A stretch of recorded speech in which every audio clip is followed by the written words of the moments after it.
비트코인은 슈퍼리치들한테는 합의가 된 거예요. 합의할 수밖에 없어. 슈퍼리치들은 자기한테 필요해요. 비트코인. 이더리움에 대해서는 갈릴걸요. 에이다 솔라나에 대해서는 많이 갈릴 거예요. 슈퍼리치들 사이에서. 그러면 슈퍼리치들이 합의한 거 쓰세요. 비트코인.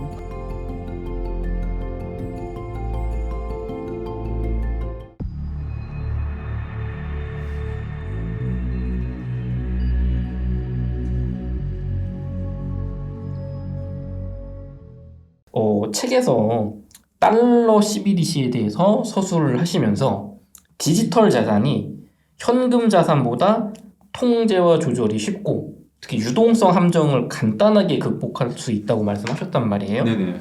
이 유동성 함정에 대해서 조금 더 설명을 좀 듣고 싶습니다. 유동성 함정이라는 거는 이제 케인즈의 주장인데 케인즈안들이 주로 인용하는 건데 이자율을 낮춰가지고 시장에 유동성을 공급해도 경기가 살아나지 않는 거죠. 그걸 유동성 함정이라고 합니다. 사람들이 여러 가지 이유로 미래가 불안하다고 생각하든지 아니면 뭐 하든지 돈을 정부가 찍어내도 그걸 가지고 소비를 한다거나 투자하지 않는 걸 유동성 함정이라고 하죠. 네.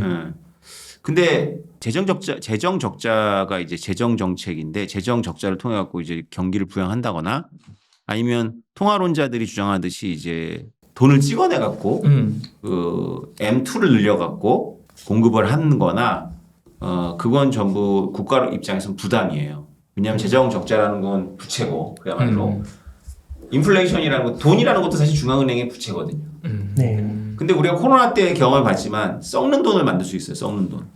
그러니까 코로나 때 보조금 주고 언제까지 안 쓰면 없어진다고 했잖아요. 그죠? 그래서 사람들이 열심히 썼지 않았습니까? 네. 또 지역화폐 실험도 우리가 했죠. 어느 지역에서만 쓸 수 있는 돈. 네. 용도도 지정할 수 있잖아요. 이 용도로만 쓸 수 맞아요. 있는 이런 데서만 사 먹어야 돼. 그렇죠. 이게 디지털이 국가가 장악을 하면 다 할 수 있어요. 돈을 썩게 만드는 거예요. 네. 돈을 썩게 만들면 이자 마이너스 이자를 의미하는 거거든요. 네. 돈을 내가 안 쓰면 마이너스가 돼 이자율이. 그렇죠. 벌금 내야 돼. 그럼 써버린단 말이에요. 네. 쓰는데 아무데나 못 쓰고 내 안에 지갑으로 넣어주면 의미 없어. 용처가 있어. 책을 산다거나 영화를 본다거나 뭘 사야 돼. 그런 용처에 썼을 때 가치가 이제 딱 보존이 되고 내가 우리 와이프의 계좌를 보낸다거나 내 친구 계좌를 보내면 여전히 계속 마이너스 이자가 계속 적용이 돼. 그러면 정부는 빚을 늘리지 않고도 경기를 진작하는 거죠. 그러네요. 어디 쌓여가지고 이게 남들이 감춰주는 돈이니까 새는 돈이 없어지고 다 시장에서 도니까. 그렇죠. 그래서 경기 부양을 정부의 적자를 늘리지 않고도 할 수 있게 돼요.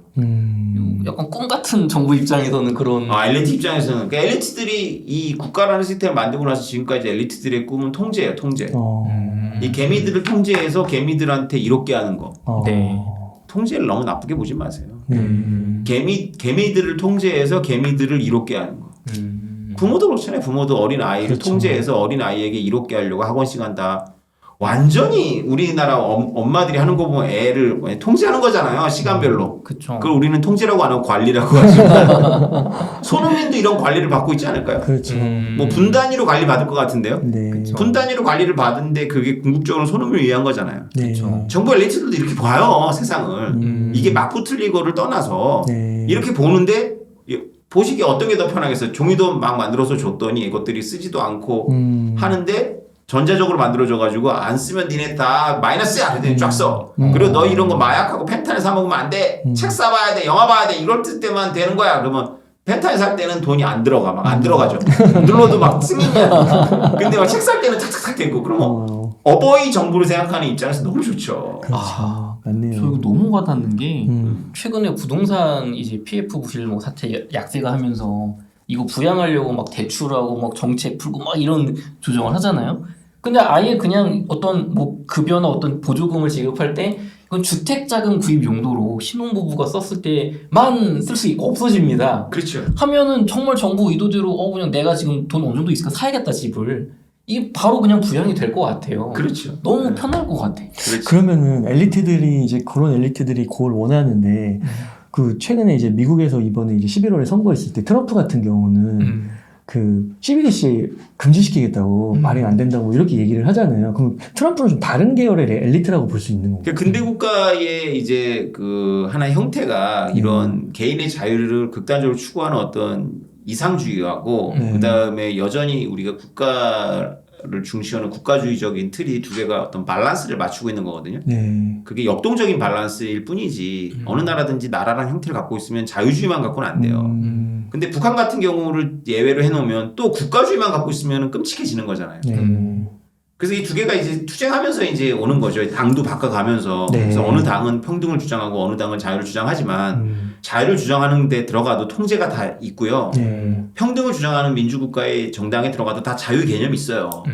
그게 없으면 안 되는 거거든요. 다 있는데 네. 이제 이 화폐까지 정부가 완전히 그 통제를 하게 되면 너무 이쪽으로 쏠린다고 보는 거죠. 이쪽은. 그러니까 이제 반대하는 거예요. 네. 반대가 당연히 이제 나올 수밖에 없는데 여전히 이제 아까 비탈리 부테린 얘기하면서 민주주의자들은 오늘날 민주주의자들은 자유주의자에게는 통제주의자들이 많이 됐어요. 왜냐하면 그 여러 가지 선의로 볼 수 있는데 환경오염 그 다음에 그 분익분 비익비 양극화 때문에 자유가 환경도 오염시키고 자유가 양극화도 갖고 왔다는 개념 때문에 이들이 민주주의자들이 자유를 버렸어요. 네. 그래서 통제로 가고 있습니다. 야, 민주주의자는 통제로 가고 있고 시장주의자들은 여전히 자유를 외치고 있죠. 시장주의자는 자유를 외치고 있는데 미국에는 시장주의자로서 자유를 외치는 사람들만 있는 게 아니라 총기는 나의 자유주의 이렇게 생각하는 오소독스한 자유주의가 있어요. 한국에는 별로 없는데 그들이 공화당의 일부를 구성해요. 네. 그들은 용납을 안 하죠. 네. 그들이 비트코인을 만든 거예요, 사실은. 비트코인에 대한 어떤 이념적 토대가 된 거죠. 지미송이 약간 그 맥락이에요. 모자도 카우보이 모자 쓰고 다니는 거잖아요. 네. 절대적인 자유가 선이다. 그렇죠, 그렇죠. 그것도 말도 안 되는데 비트코인 세계에서는 그러면 존경을 받으니까. 그러니까 지미송은 비트코인 컨퍼런스에 나가고 저는 못 나가는 거잖아요. 뭐 많이 들어보세요. 그게 말이 되는지. 근데 뭐 그런 게 있으니까. 근데 이제 트럼프가 그런 걸 하는 거는 이제 그런 또 정치적 어떤 그래서 저는 정치에 별로 관심이 없는 게 다 레토릭인 거예요. 정치는. 그 사람이 그걸 주장한 데서 그 반대를 모르는 것도 아니고 반대를 알아도 이렇게 주장해낼 때가 있는 거야. 자기 지지자들을 위해 가지고. 그러면 트럼프는 뭐 그러면 다 자유만 있냐? 아니에요. 그렇지 않아요. 엄청난 통제가 있잖아요. 뭐 국경부터가 통제 아닙니까? 맞아요. 민주당은 또 다 통제 아니잖아요. 또 뭐 마약을 풀고 뭐 성도 지가 내가 오늘 아침에 난 여자인 것 같으면 여자를 가고 이런 것도 엄청 자유를 주잖아요. 맞습니다. 일방적인 건 없다. 그래서 여러분들은 그런 세계에 들어가지 말라는 게 제 조언이에요. 이렇게 살나 저렇게 살나 인생 짧고 그렇게 정치가 매우 중요한 것 같지만 어차피 내가 뭐 표를 행사해도 4천만 분의 1이니까 별 의미 없고 그 시간에 비트코인을 지난 10년 동안 공부했다면 누가 대통령 되는 거 가지고 우리가 지난 몇 년 동안 얼마나 양당 갈려가지고 서로 그 미워하고 안 보고 그래요. 근데 여러분의 삶을 바꿨나요 그게? 그렇죠. 똑같지 않나요? 정치가들 똑같아요. 어떤 맥락에서는. 왜냐하면 그들도 사람인 거고 자유만 주장하는 사람이 뭐 통제를 생각 안 하는 거 아니고 통제를 주장하는 사람이 자유 생각 안 하는 거 아니에요. 네. 그냥 레토릭인 거예요. 레토릭. 그리고 도덕을 그렇게 가지고 우리가 싸우지만 뭐 그렇게 도덕이 우리에게 개인적인 삶에서는 중요한데 네. 도덕적인 사람이 멍청하게 다스리는 나라가 좋으세요? 영악한 사람이 잘 다스리는 나라가 좋으세요? 선택을 하라 그러면 우리가 뭘 선택해야 될지 잘 생각해 보세요. 아무튼 잘 그런 건 없으니까 넘어가자면 그런 맥락에서 봐야 돼요. 그래서 저는 트럼프가 된다 그래서 뭐 CBDC가 절대 안 된다고 보지도 않고 민주당이 혼다한다 그래서 뭐 CBDC가 된다고 보지도 않아요. 왜냐하면 CBDC라는 게 넘지 못하는 게 있어요. 상업은행의 존립 근거. 상업은행은 사람들이 왜 상업은행의 통장을 갖고 있냐면 옛날에는 자기합수표를 발행하려고 갖고 있었고 지금은 온라인 뱅킹을 갖고 있는 거예요. 네. 우리가 뭐 그 이자 받으려고 두는 게 아니잖아요. 그렇죠. 상업은행에 두는 돈 중에 내가 장기 적금은 이자를 받으려고 두는 거지만 단기 적금은 그냥 내가 화폐처럼 쓰는 거거든요. 근데 CBDC로 내가 바로 내 스마트폰으로 중앙은행에 돈을 꽂아줘. 내가 그걸 다시 신한은행에 넣겠어요? 안 넣죠. 이유가 없죠. 이거 쓰잖아요. 그럼 신한은행은 뭘 갖고 예대 마진을 먹어요? 네. 은행은 뱅크론이 없다는 전제에서 뱅크론 해봐야 정황에 도와주니까 뱅크론은 없다는 전제에서 사람들이 단기적으로 맡긴 돈을 한꺼번에 안 찾는다는 거라는 거를 알고 장기 대출을 해주는 거예요. 주택담보대출 이런 거 전부 다 장기 저축으로 대출해주는 거 아니에요. 단기 대출 단기예금은 엄청나게 많이 들어갑니다. 한꺼번에 안 찾으니까. 네. 그래서 뱅크런이 은행을 망하게 하는 거예요. 건전은행도 망하잖아요. 왜냐하면 그만큼 채무만큼 자기네들이 채권을 갖고 있지 않아요. 그렇죠. 예. 한 10%만 뭐 지급 준비하면 되는 그런 비율이 있잖아요. 그렇잖아요. 그러니까 그런 상업은행은 어떻게 살게 할 거예요? 그럼 이중으로 가야 되겠네. 그러면 중앙은행이 돈을 찍어서 상업은행을 줘. 그러면 상업은행이 우리한테 디지털 머니를 하면 되잖아. 이렇게 생각할 거예요, 사람들은. 그죠? 이미 하고 있잖아, 그게. 예, 뭐 그게 전통적 방식이니까. 지금 이게 하고 있는 거야, 그게. 아. 그러니까 아무 생각 없이 기자들이나 미디어가 떠든다 그래가지고 뭐가 대단한 것 같은데 우리가 생각을 해봐야 돼, 생각을. 그러면 진정한 CBDC는 뭐냐? 국경을 넘는 전자화폐예요. 네. 그거는 못해요. 특히 달러로는 못해요. 그러면 지금 시스템 다 비트코인이 주는 충격도 어마어마한데 달러 CBDC가 국경을 넘는다? 그러면 전쟁하자는 거예요. 그건. 왜냐하면 뭐 어느 나라랑 전쟁하자는 뜻이 아니라 지금의 시스템이 두 개 양차 세계대전을 거쳐서 만들어졌잖아요. 네. 이만큼의 근본적인 변화는 또 전쟁을 같은 변혁을 겪어요. 네. 그렇지 않으면 쉽지 않아요. 그러다 보니까 그냥 약간 그럴 수도 있겠네요. 이게 너무 국가가 미국 정부가 주도해서 그렇게 달러 CBDC 이런 것보다는 그냥 테더나 이렇게 민간 쪽에 맡겨서 좀 더 지켜보는 뭐 그런 것도 나타날 수가 있겠네요.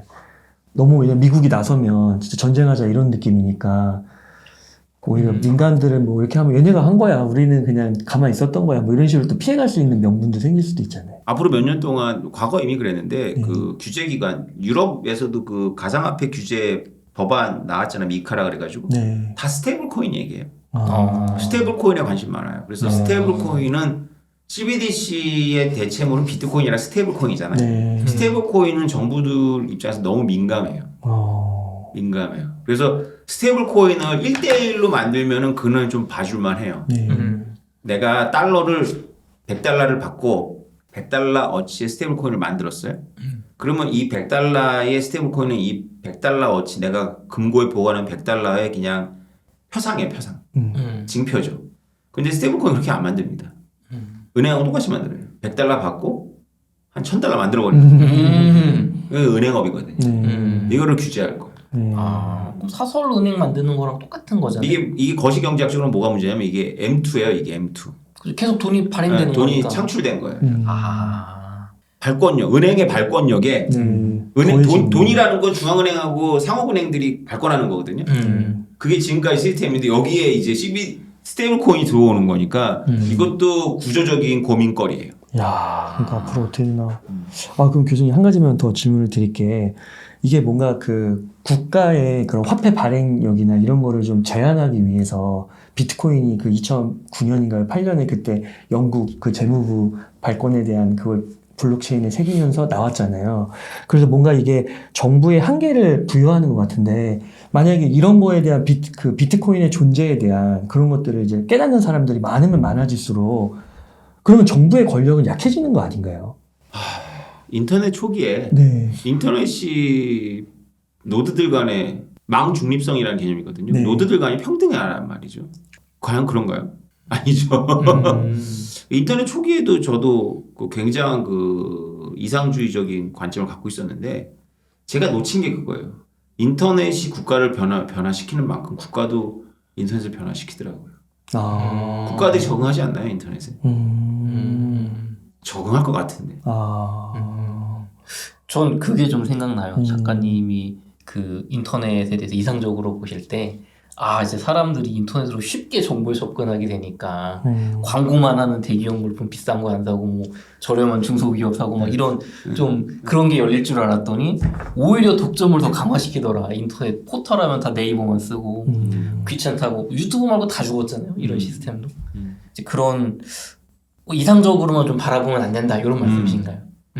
정부가 적응하죠. 적응한다. 그러니까 비트코인 세계에 들어와서 제가 젊은 친구들, 이더리움 주창자들하고 이렇게 대화하면서 느끼는 어떤 어려움이 뭐냐면 인문학적 공부가 좀 안 돼 있다 보니까 너무 이 레토릭을 그대로 가져와 쓰는 거예요. 지미송 같은 사람들이 많은 레토릭 갖다 쓰니까 멋있는 줄 아는데 지미송한테 진짜 한마디 물어보세요. 나중에 비트코인 컨퍼런스에 가서 국가는 졸이 아니다.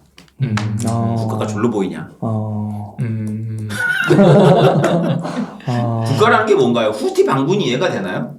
그들은 개인의 뭘 위해서 그렇게 막 자기 희생을 무릅쓰고 막 총을 들고 일어나요? 어떤 이념이 있겠죠. 그 종교 같은. 우리가 보는 멀쩡한 미국이나 대한민국도 그런 게 없을까요? 다 그게 시발이 돼가지고 만든 구조물이에요. 그렇죠. 겉에서는 우리가 시험 본 판사들, 시험 본 엘리트들, 선거를 뽑히는 엘리트 점잖은 말하고 뭐 이렇게 착한 말하고 친절한 말 하지만 영장 나왔는데 군대에 가오셨잖아요. 영장 나왔는데 응하지 않으면 어떻든가요? 강제로 국가가 친절해요? 아니요. 그리고 군대 들어가서 부모님들 가고 나면 국가가 친절한가요? 아니죠. 그게 국가의 본질 아니에요? 네. 그게 뭐 카우보이 모자 쓰고 국가는 아무것도 아니다 떠드는 사람의 레토릭만큼 국가가 아무것도 아닌 게 아니잖아요. 그렇죠. 그러니까 아까 그 투표에서 그 케이스 바이 케이스로 이렇게 변할 수 있는 것처럼, 그러니까 결국에는 그럼 이런 정도로 실천을 한번 미래가 어떻게 변할지는 모르겠지만 정말 말씀하신 대로 막 이게 막 피드백이 어떻게 돼가지고 어떤 또 제3의 형태가 나올 수도 있는 것 같기도 하고요. 그러니까 결국은 이제 그래도 우리는 살아가야 될 그 교수님께서 항상 강조해 주셨던 미시적 개인으로서 최소한의 뭔가 이렇게 보호 안전망이 있어야 되는데 현실적으로 그게 이제 뭐 비트코인 뭐 한 개, 두 개 뭐 이런 식으로 해서 어느 정도 갖고 있으면 그래도 뭐 이렇게 가나 저렇게 가나 결국은 우리가 생존은 할 수 있는 거니까 뭐 이런 식으로 좀 적용을 해봐도 괜찮을 걸까요? 그렇죠. 그러니까 이더리움하고 다른 거하고 비트코인을 비교할 때 이렇게 들으시면 돼요. 비트코인은 슈퍼리치들한테는 합의가 된 거예요. 합의할 수밖에 없어. 슈퍼리치들은 자기한테 필요해요, 비트코인이. 네. 이더리움에 대해서는 갈릴걸요?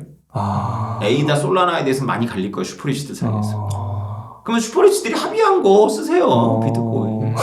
여태까지 고의의 해바라기는 슈퍼리치는 갔지만 우리는 가질 방법이 없었잖아요. 그렇죠. 근데 비트코인은 슈퍼리치가 좋아하는 거를 내가 한 조각 올라탈 수 있잖아. 그렇죠. 그렇죠. 0.01 코인이라고 살 수 있죠. 슈퍼리치가 비트코인이 필요한 거를 공부하세요. 아. 그걸 제가 한참 떠들었고. 네. 슈퍼리치가 비트코인이 필요한지는 뭐 제 책이나 맥락 속에 너무 많이 얘기하잖아요. 네, 맞습니다.